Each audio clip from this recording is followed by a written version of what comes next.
ഞാൻ സത്യത്തിൽ വിചാരിച്ചത് ആങ്കർ എന്നുള്ളത് ജനം ടിവിയുടെ ആണെങ്കിലും അനിൽ നമ്പ്യാർജിയെ പോലെയുള്ള വളരെ പ്രഗത്ഭനായ പാരമ്പര്യമുള്ള ഒരു പത്രപ്രവർത്തകൻ കുറച്ചുകൂടി ഇത്തരം വിഷയങ്ങളിൽ പക്വതയും വിവേകവും കാട്ടുമെന്നാണ്.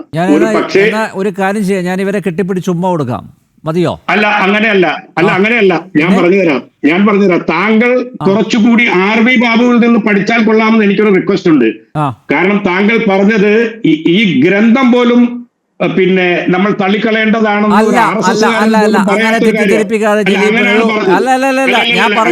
ഞാൻ പറഞ്ഞത്. ഹലോ ഒരു മിനിറ്റ് തെറ്റിദ്ധരിപ്പിക്കാതെ. ഈ ഗ്രന്ഥം ഇല്ല, ഒരു നിമിഷം. ജലീൽ പുനരൂർ, ഈ സുഡാപ്പികളുടെ അതുപോലെ ഈ സഖാപ്പികളുടെയും പണിയായിട്ട് താങ്കൾ പോവല്ലേ മുന്നോട്ട്, ദയവ് ചെയ്തിട്ട്. ഞാൻ പറഞ്ഞത് താങ്കൾ ചിലപ്പോ അങ്ങനെ ആവുന്നുണ്ടോ എന്ന് എനിക്കൊരു സംശയമുണ്ട്.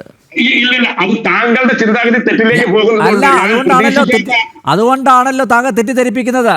ഞാൻ പറഞ്ഞത് ഒരു നിമിഷം ഞാൻ പറഞ്ഞത് ആവർത്തിക്കാം. ഏതെങ്കിലും വിശുദ്ധ ഗ്രന്ഥത്തിൽ എഴുതി പിടിപ്പിച്ചതാണ് ഇവർക്ക് ഭീകരവാദത്തിനുള്ള ഇന്ധനമെങ്കിൽ ആ ഗ്രന്ഥം ഒരു പുനർവായനയ്ക്കും പുനർവിചിന്തനത്തിനും വിധേയമാക്കേണ്ടതല്ലേ എന്ന ചോദ്യം മാത്രമാണ് ഞാൻ മുന്നോട്ട് വെച്ചത്.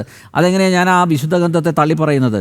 ഇതാണ് നിങ്ങളെപ്പോലുള്ളവരാണ് ഈ തീവ്രവാദികളെ പ്രോത്സാഹിപ്പിക്കുന്നത്, ഈ ഭീകരവാദികളെ പ്രോത്സാഹിപ്പിക്കുന്നത്.